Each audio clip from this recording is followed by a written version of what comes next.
Hey, this is Doug from Doug and Nikki, and while this might look like a very simple unboxing of the Aootek 182 LED solar motion sensor lights, I have a really interesting story to go along with that.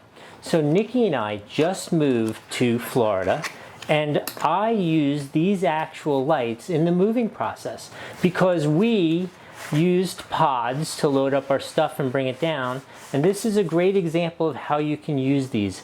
I put these right outside the entrance to the pod, so when we went at night and we were loading it, unloading it, the motion would set off the light and it would light up the pod like it was daylight. It was so great, so efficient.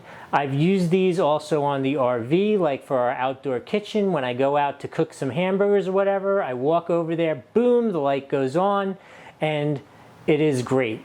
I can't recommend them enough. I've really used these and they work well.